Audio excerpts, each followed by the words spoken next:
Bom, hoje nós vamos dar continuidade à nossa série A Carta da Alegria. Nós estamos fazendo reflexões no livro de Filipenses e hoje chegou a hora do capítulo 2. Capítulo 2 de Filipenses. Hoje eu quero falar com vocês sobre o seguinte tema: encontrando alegria na humildade e na obediência. Encontrando alegria na humildade e na obediência. Antes de nós entrarmos no capítulo 2, eu queria fazer um breve resumo daquilo que nós vimos na semana passada, ou seja, no capítulo 1. No capítulo 1 nós vemos que o apóstolo Paulo ele vai falar que o viver para ele é Cristo e o morrer já é lucro. Ele faz essa afirmação e eu fiz questão de refletir sobre essa afirmação porque ela é a afirmação mais contundente que aparece nesse capítulo 1.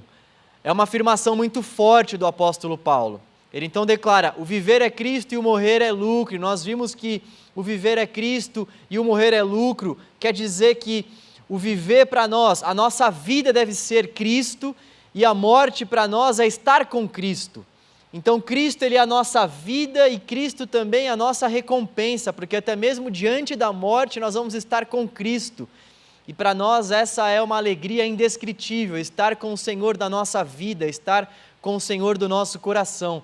Então Cristo é a nossa vida, Cristo é aquele para quem nós dedicamos a nossa vida, Cristo é aquele que nós buscamos um relacionamento e Cristo também é aquele que nós temos como nossa recompensa maior, porque no grande dia em que nós morrermos, e eu chamo de grande dia porque será um grande dia mesmo, porque para todo cristão a morte é estar com Cristo. Foi isso que nós vimos então no capítulo 1. A nossa alegria ela não depende de circunstâncias, a nossa alegria depende de Cristo. A nossa alegria se dá no fato de que nós estamos com Cristo nessa terra e que estaremos com Cristo também no porvir. Nós podemos contar com Cristo no hoje e nós estaremos com Cristo no amanhã. E hoje eu queria te convidar então para que nós meditássemos juntos no capítulo 2. No capítulo 2, a carta que Paulo escreveu aos Filipenses, capítulo 2 de Filipenses. Se lembre que Paulo escreveu essa carta enquanto ele estava morto. Então, é bem importante a gente entender todos esses relatos aqui que Paulo está escrevendo diante dessa perspectiva. Ele está morto. Morto não, gente. Ele está preso. Ele está preso. É importante que a gente entenda isso dessa perspectiva. Paulo está preso. Vamos lá então, capítulo 2. A partir do versículo 1. Eu vou ler na NVT, nova versão transformadora. Alguma motivação por estar em Cristo? Alguma consolação que vem do amor? Alguma comunhão no Espírito? Alguma compaixão e afeição? Então, completem minha alegria, concordando sinceramente uns com os outros, amando-se mutuamente e trabalhando juntos com a mesma forma de pensar e um só propósito. Não sejam egoístas, nem tentem impressionar ninguém. Sejam humildes e considerem os outros mais importantes que vocês. Não procurem apenas os próprios interesses, mas preocupem-se também com os interesses alheios. Versículo 5. Tenham a mesma atitude demonstrada por Cristo Jesus. Embora sendo Deus, não considerou que ser igual a Deus fosse algo a que devesse se apegar. Em vez disso, esvaziou a si mesmo, assumiu a posição de escravo e nasceu como ser humano. Quando veio em forma humana, humilhou-se e foi obediente até a morte, e morte de cruz. Por isso Deus o elevou ao lugar de mais alta honra e lhe deu o nome que está acima de todos os nomes, para que ao nome de Jesus todo joelho se dobre, nos céus, na terra e debaixo da terra, e toda a língua declare que Jesus Cristo é o Senhor, para a glória de Deus Pai. Até aqui por enquanto.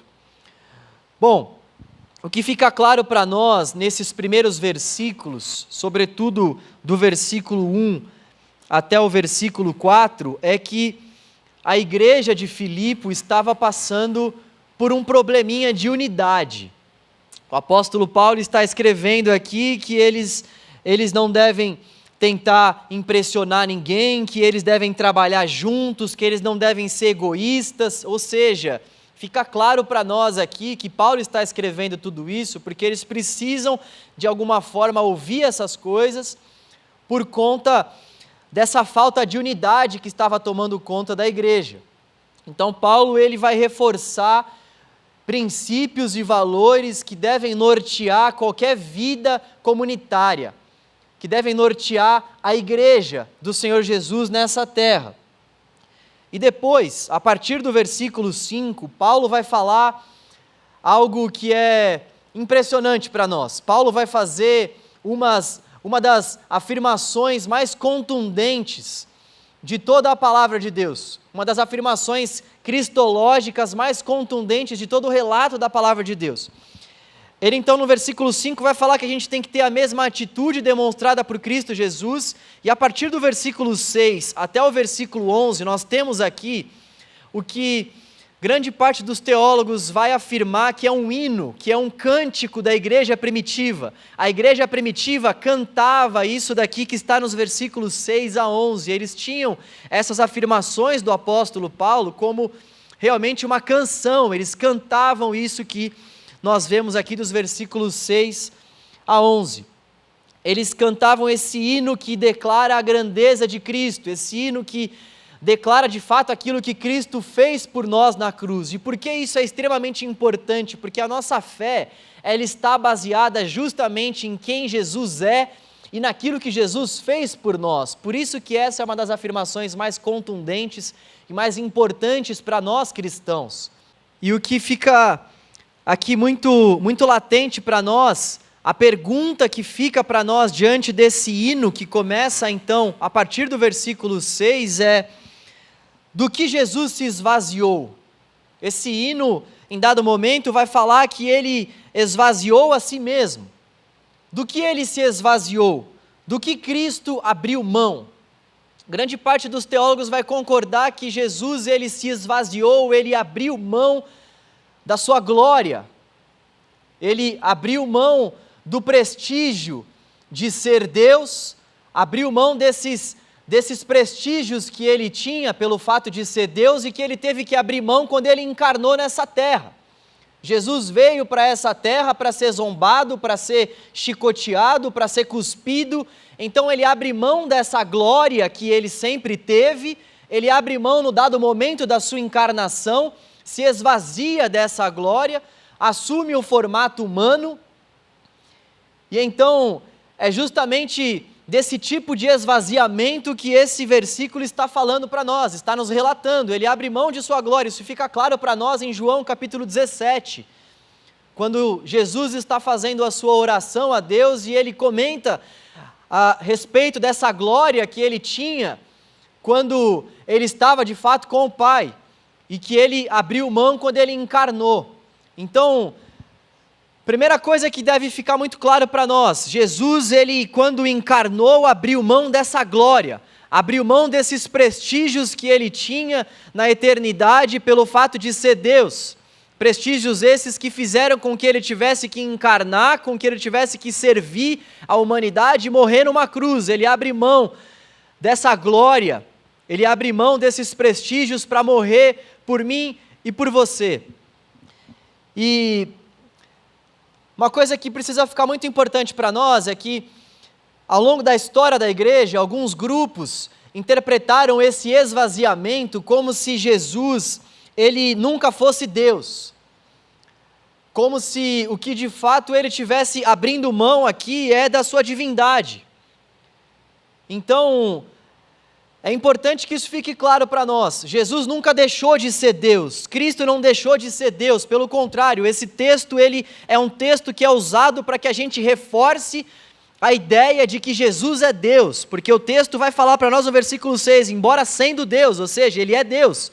Embora ele sendo Deus, ele não considerou que ser igual a Deus fosse algo que ele deveria se apegar. Então ele é Deus. Nós vemos também um outro texto que vai fundamentar o fato de que Jesus é Deus lá em Colossenses 1,15, que diz que ele é a imagem do Deus invisível, ele já existia antes de todas as coisas, então somente Deus pode existir antes de todas as coisas. Tem um grupo, sobretudo os testemunhas de Jeová, que vai dizer que Jesus não é Deus. Então nós usamos esses dois principais textos, dentre muitos outros textos, que vão reforçar o fato de que Jesus é sim Deus encarnado. Então, primeira pergunta: do que Cristo se esvaziou, do que Cristo abriu mão? Da sua glória. A segunda pergunta que também fica para nós quando a gente lê, quando a gente se depara diante desse hino: qual foi a atitude de Cristo Jesus? Porque o versículo 5 vai falar que nós devemos ter a mesma atitude de Cristo Jesus. Tenho a mesma atitude demonstrada por Cristo Jesus. Algumas versões vão trazer, tem o mesmo sentimento, mas a palavra que mais expressa o termo grego que está por trás aqui é atitude. Atitude, tenho essa mesma atitude de Cristo Jesus. E qual atitude é essa? Porque essa pergunta é importante, porque é importante nós sabermos qual foi essa atitude. É importante porque a palavra de Deus vai dizer que nós devemos ter a mesma atitude de Cristo. Então, que atitude, afinal de contas, foi essa? Eu gostaria de resumir em duas principais atitudes. Essa atitude que nós devemos ter, eu vou desdobrar em dois principais pontos, ou seja, ter a mesma atitude do que Jesus envolve duas principais coisas. Em primeiro lugar, a humildade. E é legal a gente saber que o conceito de humildade naquela época era um conceito totalmente diferente do conceito de humildade que nós damos na nossa época. Ser humilde naquela época era algo que não era algo legal, era considerado algo que não era uma atitude realmente de uma pessoa sensata, de uma pessoa inteligente, de uma pessoa que tinha uma vida de admiração por parte das outras pessoas. Ser humilde naquela época não era ser admirado, não era ter uma atitude louvável.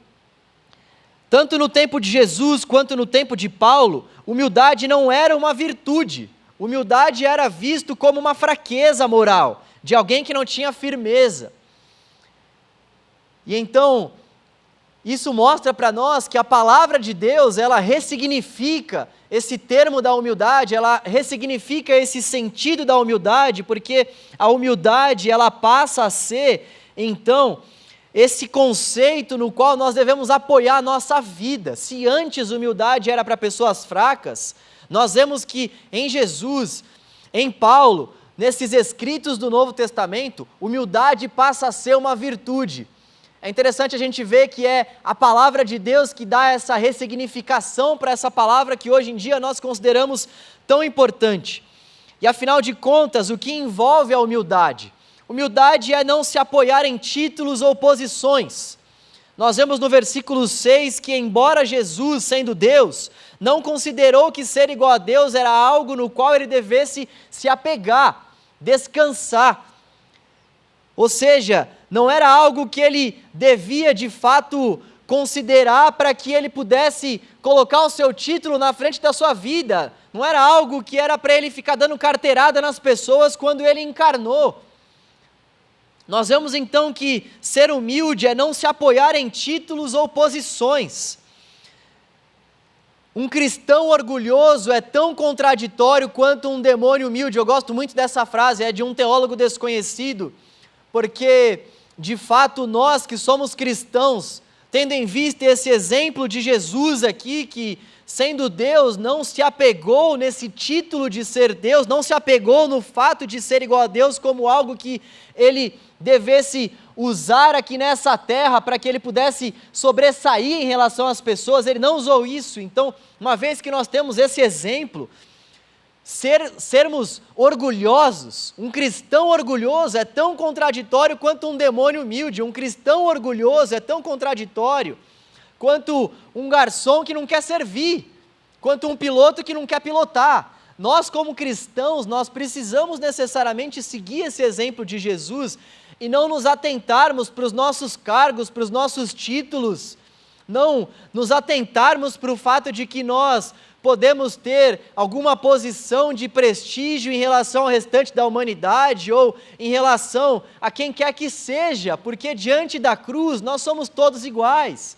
Diante da cruz, nós somos todos dependentes da obra que aconteceu nessa cruz. Debaixo da cruz, nós somos todos iguais. Jesus é o cabeça, é o Todo-Poderoso, e debaixo da cruz não há título, debaixo da cruz não há posição. Então, ser humilde é não se apoiar em títulos, não se apoiar na segurança que esses títulos nos trazem, não se apoiar nas nossas posições, não se apoiar nos nossos cargos, não se apoiar no nosso nível intelectual, não se apoiar nos nossos privilégios em detrimento das pessoas. Ser humilde é também ter um coração disposto para servir. Nós vemos no versículo 7 que Jesus esvaziou a si mesmo e assumiu a posição de escravo e nasceu como ser humano. Nós vemos que o Filho de Deus, ele decidiu vir ao nosso encontro, ele decidiu vir a esse mundo para se tornar escravo, para servir a humanidade. Jesus veio não para ser servido, mas para servir e dar a vida dele em resgate de muitos. Então, ser humilde é ter disposição para servir. Ser humilde é ter disposição para servir, e isso nos nossos dias cabe tão bem. Isso cabe tão bem a nós, quando nós olhamos para esse exemplo de Jesus e vemos que ser humilde é ter disposição para servir. Uma das perguntas que fica para nós também é: será que nós temos sido humildes a ponto de servirmos as pessoas que estão à nossa volta? Será que num tempo como esse, que as pessoas estão precisando tanto ser servidas, ser assistidas, ser acompanhadas, será que nós estamos de fato sendo humildes a ponto de servirmos as pessoas? Lembre-se que o apóstolo Paulo vai dizer que nós devemos ter essa mesma atitude demonstrada por Cristo Jesus, ou seja, essa atitude de servirmos as pessoas, essa atitude de irmos ao encontro das pessoas e identificarmos em quais pontos da vida dessa pessoa que nós estamos diante, nós podemos ajudar, nós podemos servir, nós podemos contribuir. Nós temos que ter essa mesma atitude de Cristo Jesus, que foi humilde, que serviu, que se importou com as pessoas, e não simplesmente ficarmos no nosso próprio mundo, não simplesmente ficarmos focados nos nossos próprios desejos, nas nossas próprias realizações, mas nos preocuparmos com uma vida de serviço, nos preocuparmos em ter uma vida de serviço às pessoas que estão à nossa volta. A humildade, ela busca o interesse do outro. Essa é uma outra característica da humildade. Quem é humilde busca os interesses do outro. Quem é humilde considera o outro mais importante do que a sua própria vida. As pessoas que realmente são humildes, elas reconhecem que não são nada diante da grandeza de Deus, e por isso que elas tratam as pessoas como sendo superiores a elas próprias, porque elas reconhecem que diante de Deus, todos nós somos iguais, e diante de Deus, nós realmente precisamos buscar essa vida de serviço uns para com os outros. Essa é uma virtude maravilhosa da humildade relatada na palavra de Deus. Nós precisamos ser humildes porque nós somos iguais diante do nosso Deus. Diante do Senhor, todos nós somos iguais. Ele é o cabeça, Ele é aquele que deve de fato receber a glória, o louvor, a majestade. Todos nós fazemos parte do mesmo corpo, e por isso que nós, uma vez que nós fazemos parte do mesmo corpo, nós precisamos nos auxiliar e servir uns aos outros. E talvez você possa dizer: mas João, isso é tão difícil, ainda mais nos nossos dias, me preocupar com as pessoas que estão à minha volta, não me apoiar nos meus títulos, não me apoiar nas minhas próprias realizações, isso é tão difícil, no dia a dia isso é tão difícil me importar com a pessoa que está à minha volta e ter essa pessoa como sendo superior a mim mesmo, isso é tão difícil, e eu vou concordar com você, isso é difícil mesmo, isso é possível com a ação do Espírito Santo de Deus dentro de nós. Isso só é possível também porque existiu uma pessoa que fez isso e nos comprovou, e nos deixou esse padrão de vida. Isso só é possível por conta da cruz de Cristo. Então, se talvez você pense que isso não seja possível, se talvez você pense que isso não seja algo que nós devemos fazer de fato, nós precisamos olhar para a cruz. Nós precisamos olhar para a cruz, porque a cruz é a maior atitude de humildade da história. Se eu e você, se nós de fato queremos seguir a Jesus e não queremos ser pessoas humildes, nós temos que olhar para a cruz, porque a cruz é a maior atitude, a maior demonstração de humildade da história. Então não existe um cristão que diga que não queira ser humilde, não existe um cristão que não deseje ser humilde, porque o nosso Deus foi e é humilde, o nosso Deus demonstrou, Ele teve a maior atitude de demonstração de humildade da história. Então quem somos nós para diante de uma atitude dessa de Jesus na cruz do Calvário se esvaziando? Quem somos nós para dizer que nós não vamos levar em consideração que as pessoas à nossa volta são superiores a nós mesmas? Quem somos nós para não servirmos as pessoas que estão à nossa volta e não nos esforçarmos para viver o vínculo da paz no nosso meio, não nos esforçarmos para viver a nossa vida em comunidade tendo paz, levando em conta que as pessoas, elas foram alvo desse amor de Deus e que nós devemos agir com essa mesma atitude de humildade. Quando tiver difícil, agir com humildade, servir, se preocupar com o outro, colocar o outro como sendo superior a nós. Quando tiver difícil para a gente agir dessa forma, nós temos que olhar para a cruz.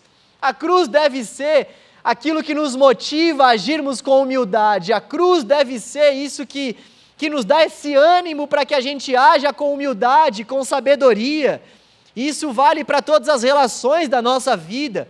Isso vale para o nosso relacionamento com os nossos pais, com os nossos irmãos, com o nosso vizinho, com as pessoas que fazem parte da nossa sala, lá na faculdade, com as pessoas que fazem parte do nosso trabalho, com quem quer que seja, com os nossos irmãos na igreja.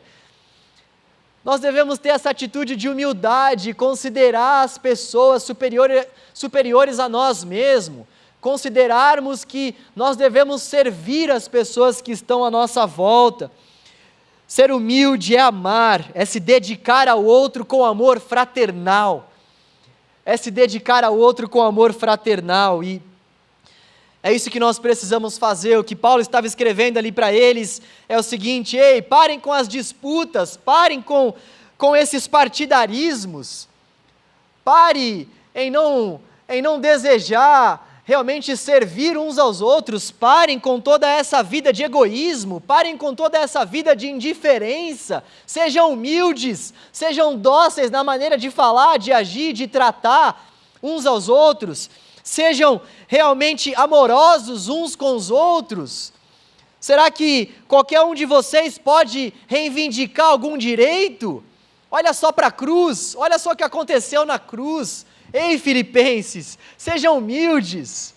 Ei, cristãos, sejam humildes. Considerem uns aos outros superiores, justamente pelo fato de que foi esse o exemplo que o nosso Deus nos deu na cruz. Essa é a atitude que nós devemos buscar seguir da parte de Jesus. Ele se humilhou, Ele foi humilde, Ele nos amou. Sejam humildes. É isso que nós precisamos tomar para nós, logo nesse primeiro ponto desse hino. Ter essa mesma atitude é ser humilde. Em segundo lugar, ter essa mesma atitude é também obedecer. Olha só o que diz a parte B do versículo 7, a segunda parte do versículo 7. Ele assumiu a forma de escravo e nasceu como ser humano quando veio em forma humana. Versículo 8. Humilhou-se e foi obediente até a morte, morte de cruz.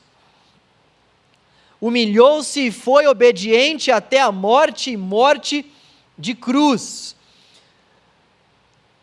Todo o relato da palavra de Deus nos aponta para essa vida de obediência. Olha só que interessante o que aparece lá no Antigo Testamento. 1 Samuel, capítulo 15, versículo 22. A obediência é melhor que o sacrifício, e a submissão é melhor que ofertas de gorduras de carneiros.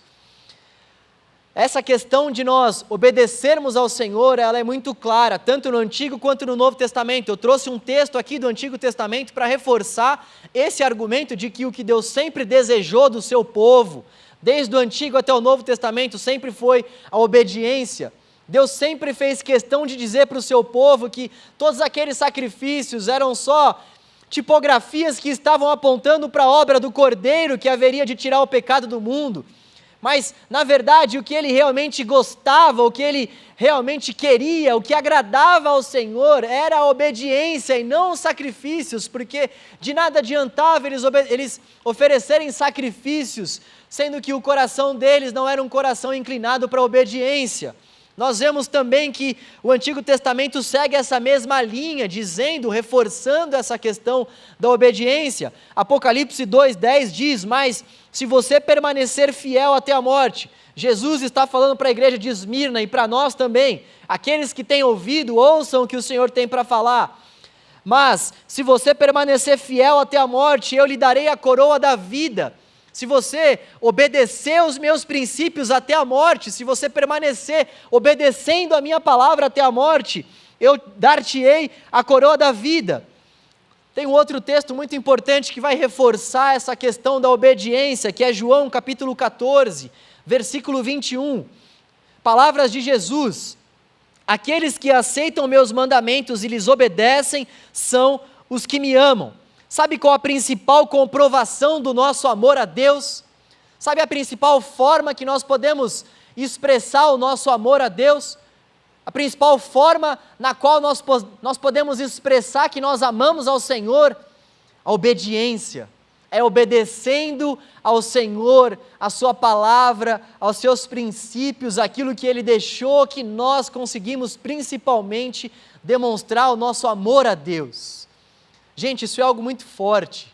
Isso é algo muito forte, porque existem uma série de pessoas que acham que para alcançar a aprovação de Deus, que para demonstrar o que sentem por Deus, essas pessoas precisam fazer uma série de coisas na igreja, precisam ter uma vida eclesiástica ativa, precisam entregar sopa para o morador de rua, precisam cooperar de alguma forma com a obra de Deus. Isso é também, sim, isso é bom. Isso é também nós, de fato, vivermos a palavra, mas de nada adianta nós fazermos todas essas coisas e nos colocarmos em um monte de atividades, dizendo que nós estamos fazendo tudo isso para Deus, se nós não obedecemos a palavra de Deus, se nós não obedecemos os princípios e os valores de Deus, se nós não buscamos obedecer os mandamentos, as ordenanças que o Senhor nos deixou. De nada vale o nosso sacrifício em fazer parte da obra de Deus, se nós não obedecemos ao Senhor. O nosso amor não tem validade se nós fazemos, mas não obedecemos a palavra. Então, não adianta nós fazermos e não sermos humildes, porque a palavra diz que nós devemos ser humildes. Não adianta a gente fazer e não termos comunhão com as pessoas que estão à nossa volta, porque o amor ele é demonstrado justamente nisso. Por isso que isso é muito forte e profundo, porque isso para nós é uma verdade reveladora. Tem muitos de nós que estão vivendo as suas vidas aqui na igreja, que estão achando que estão por cima da carne seca, como diria minha mãe. Tem muito crente que está achando que está por cima da carne seca, sendo que na verdade não está obedecendo a palavra. Vem aqui sábado, vem aqui domingo, vem aqui segunda, vem aqui terça, tem uma vida ali com uma agenda do reino, sendo que na verdade não obedece à palavra, sendo que na verdade não se compadece do próximo, sendo que na verdade não dá outra face para o próximo, sendo que na verdade não consegue sentir piedade, compaixão, misericórdia, não consegue ter humildade no coração, não consegue servir aquelas pessoas que não são pessoas próximas, porque servir quem nos faz bem é muito fácil. No entanto, a gente demonstra o nosso amor para com Deus quando a gente ama, inclusive, os nossos inimigos. Eita, palavra de Deus tremenda para nós.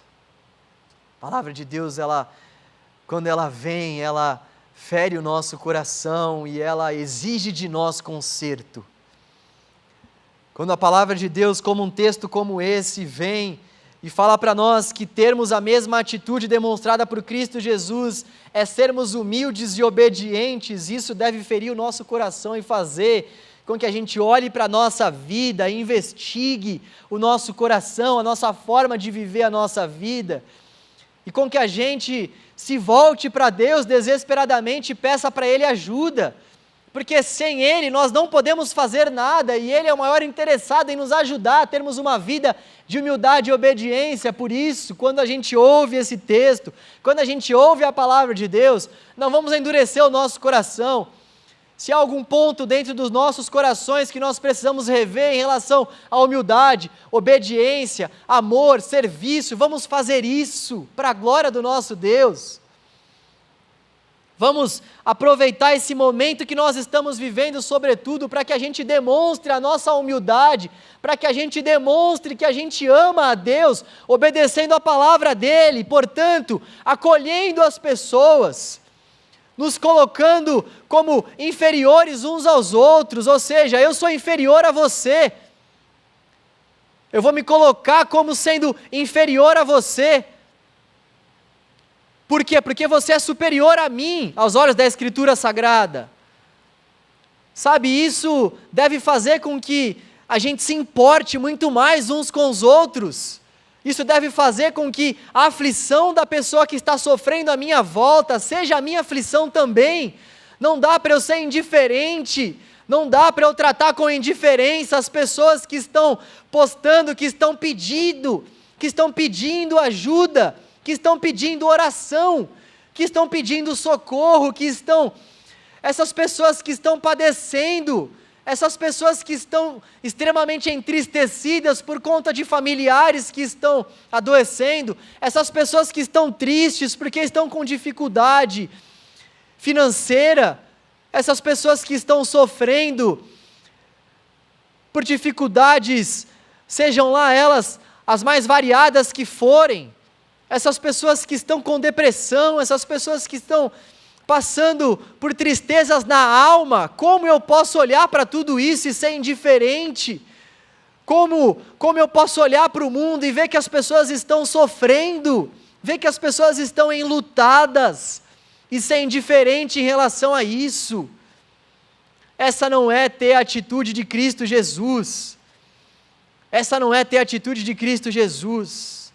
Se você ainda diante dessa pandemia não percebeu que esse é um momento para que a igreja se levante, para que a igreja sirva, para que a igreja possa de fato exalar o bom perfume de Cristo, são nesses momentos de tristeza, são nesses momentos de amargura que se faz ainda mais visível, que se faz ainda mais notória a manifestação da grandeza de Deus por meio dos filhos de Deus. São nesses momentos de aflição que se faz muito mais presente, que se faz muito mais acolhedora a mensagem da esperança do Evangelho, a mensagem da esperança de Cristo Jesus, que veio a esse mundo para nos resgatar, para nos salvar, para nos livrar do poder dessas doenças, para nos livrar do poder da morte. Então nós precisamos enxergar tudo isso que está acontecendo com humildade, tendo esse desejo de servirmos uns aos outros. Nós precisamos obedecer ao nosso Senhor, porque quem obedece, ama. Quem ama, obedece. Então, esse é o tempo, hoje, agora. Esse é o tempo de nós demonstrarmos humildade, de nós demonstrarmos que a nossa obediência revela o nosso amor e de que o nosso amor se materializa com ações. Amar é agir em favor do outro para a glória de Deus.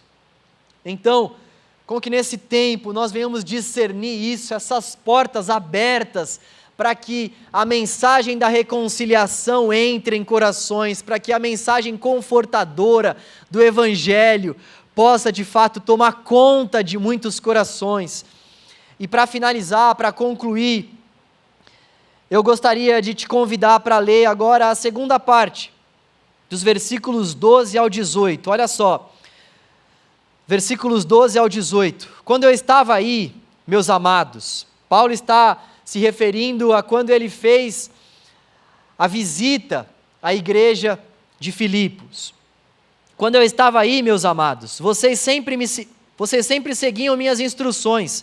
Agora que estou longe, é ainda mais importante que o façam. Trabalhem com afinco a sua salvação, obedecendo a Deus com reverência e temor, pois Deus está agindo em vocês, dando-lhes o desejo e o poder de realizarem aquilo que é do agrado dele. É Deus quem faz isso, é Deus quem age por meio de vocês. Façam tudo sem queixas, nem discussões, de modo que ninguém possa acusá-los. Levem uma vida pura, inculpável como filhos de Deus, brilhando como luzes resplandecentes no mundo cheio de gente corrompida e perversa. Apeguem-se firmemente à mensagem da vida. Então, no dia em que Cristo voltar, me orgulharei de saber que não participei da corrida em vão e que não trabalhei inutilmente. Contudo, me alegrarei mesmo se perder a vida. Olha só, versículo 17, o cara está preso, gente. Contudo, me alegrarei mesmo se perder a vida. Olha só o que ele está escrevendo no cárcere, entregando-a a Deus como oferta derramada, da mesma forma que o serviço fiel de vocês é uma oferta a Deus, e quero que todos vocês participem dessa alegria. Sim, alegrem-se e eu me alegrarei com vocês. Que alegria é essa que o apóstolo Paulo quer que esses ouvintes, e certamente que eu e você participemos? A alegria de ofertar a vida a Deus. E como eu sei que estou ofertando a minha vida a Deus? Tendo a mesma atitude que Cristo Jesus, sendo humilde e sendo obediente. Olha só que link maravilhoso que nós podemos fazer aqui. A alegria que o apóstolo Paulo está falando é essa alegria de ofertarmos, de entregarmos a nossa vida a Deus, de não termos a nossa vida como preciosa para nós mesmos. Isso não quer dizer que a gente não vai gostar da nossa vida, não, mas isso quer dizer que a gente vai entregar a nossa vida ao Senhor por amor a Ele. Nós vamos derramar realmente a nossa vida como uma oferta a Deus, como uma entrega ao Senhor.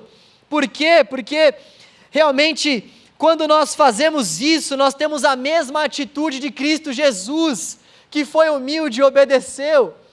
Jesus entregou a sua vida, isso demonstrou humildade e obediência, e nós precisamos também entregar a nossa vida a Deus, sendo humildes e sendo obedientes, mas não entregar no sentido salvífico que teve a morte de Cristo, mas entregar para que de fato a nossa vida venha encontrar propósito de existência, entregar para que nós venhamos encontrar alegria nessa entrega, alegria nesse derramamento da vida como uma oferta a Deus, alegria. E por que alegria? Porque a nossa vida está sendo derramada como uma oferta. E como a gente sabe que isso está acontecendo? Quando nós temos a mesma atitude de Cristo Jesus. Essa é a receita da alegria. Essa é a receita da alegria. Essa é a receita da alegria. Depois o apóstolo Paulo vai dar continuidade a partir do versículo 19, nos trazendo exemplos de pessoas obedientes e humildes. Ele vai falar sobre Timóteo, vai falar sobre Epafrodito, pessoas que conseguiram alcançar essa dádiva de Deus, esse presente de Deus. Pessoas que foram ajudadas pelo Senhor e tiveram a mesma atitude de Cristo Jesus, a mesma atitude que eu e você precisamos ter. Vamos orar, gente, vamos orar para que o nosso coração possa inundar, para que o nosso coração seja tomado por esse desejo de sermos humildes e de obedecermos a palavra de Deus. Ajude as pessoas que estão à sua volta, sirva as pessoas que estão à sua volta. Mesmo nesse tempo de pandemia, nós temos uma série de recursos para demonstrarmos humildade, para demonstrarmos obediência e consequente amor ao Senhor por meio das nossas ações. Faça isso, porque eu e você, fazendo isso, teremos a mesma atitude de Cristo Jesus. Vamos orar. Deus, obrigado, Pai, por esse tempo, obrigado pela sua palavra, Senhor, obrigado pela sua palavra, Deus, como a sua palavra é lâmpada para os nossos pés e luz para os nossos caminhos. Como a sua palavra é viva no nosso coração, como o seu texto alegra a nossa vida, Deus. Como é bom servir ao Senhor, como é bom meditar nas tuas escrituras, como é bom, Senhor, termos a tua palavra como árbitro do nosso coração, Pai. Como é bom termos a tua palavra como rocha, como sustentação para a nossa existência. Como é bom, Senhor, como é bom, Deus. Ó Deus, a tua palavra foi pregada, Senhor. Ajuda-nos a viver a tua palavra, Deus. Ajuda-nos a termos a mesma atitude que o nosso Senhor e Salvador teve quando esteve nessa terra encarnado, a saber, ajuda-nos a sermos humildes e obedientes, ajuda-nos a sermos obedientes até mesmo diante da morte, ajuda-nos a sermos humildes, Senhor, e não considerarmos a nossa vida como preciosa para nós mesmos, mas ajuda-nos a entregarmos a nossa vida como uma oferta derramada ao Senhor, entregando-nos aos nossos próximos, entregando-nos aos nossos irmãos, ó Deus. Ó Senhor, com que a gente venha ter essa vida, Senhor, de derramamento, para que então nós possamos encontrar alegria em meio à humildade e à obediência, Deus. Nós queremos sim ser pessoas alegres, mas a tua palavra nos diz, Pai, que se nós quisermos essa alegria, Senhor, nós precisamos ter a mesma atitude de Cristo Jesus, e sermos humildes e sermos obedientes ao Senhor. Ajuda-nos, Deus, nós precisamos da tua ajuda. Desperte o teu povo, Deus, para esse tempo de humildade, de obediência, Senhor. Desperte, Senhor, a tua igreja, Deus, para que nós possamos, nesse tempo de pandemia que temos vivido, Senhor, sermos de fato a extensão do teu abraço, a extensão do teu amor, a extensão do teu aconchego para essas pessoas que tanto têm precisado, Senhor. Ó Deus, ajuda-nos, Pai, com que se ergam os filhos do Senhor, Pai, e manifestem a bondade, a misericórdia, o amor e a compaixão do Senhor para essa humanidade, Deus, que tanto precisa, Senhor, dessa sinalização clara do teu amor, da tua obra e da tua vida, Senhor. Usa-nos para isso, Pai. Use a tua igreja para isso. Nós sabemos que essa é uma obra exclusiva da tua igreja, Senhor. Somente a sua igreja pode expressar, Pai, o caráter, Senhor, de Jesus. Use a tua igreja para isso, Senhor. Em nome do teu Filho nós te pedimos, Pai, e oramos, certos de que estamos pedindo algo para a tua glória, Senhor. Algo para que a tua obra se estenda, Deus. Algo para que vidas sejam encontradas pelo Senhor, Pai. Em nome de Jesus, usa-nos para isso, Pai. Amém e amém. Que Deus te abençoe. Vamos manter as nossas leituras. Esteja acompanhando essas leituras que nós estamos fazendo ao longo desses capítulos de Filipenses. Aproveite para usar esses capítulos aí no seu tempo de leitura com Deus. Use, anote, tire dúvidas. É muito importante a gente fazer isso para a gente crescer na graça e no conhecimento do Senhor. Quando nós nos aprofundamos, tiramos dúvidas, quando a gente busca realmente esse aprimoramento na palavra de Deus, Deus vai se revelando a nós por meio do texto e nós vamos desfrutando da paz que excede todo entendimento, que brota por meio da boca do nosso Deus. E o texto é o hálito de Deus, o texto é a boca de Deus para nós. Vamos ler, vamos estudar, vamos buscar essa profundidade juntos. Amo a vida de vocês, estou com saudades, estejam unidos, estejam orando uns pelos outros. Se você tiver qualquer pedido de oração, compartilhe com as pessoas próximas a você, na sua célula. Vamos viver como um corpo nesse lugar.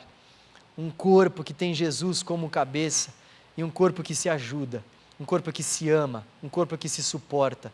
Tudo para a glória de Deus. Tudo porque esse é o exemplo, essa é a atitude que nós devemos ter. Deus abençoe a sua semana. Valeu, valeu!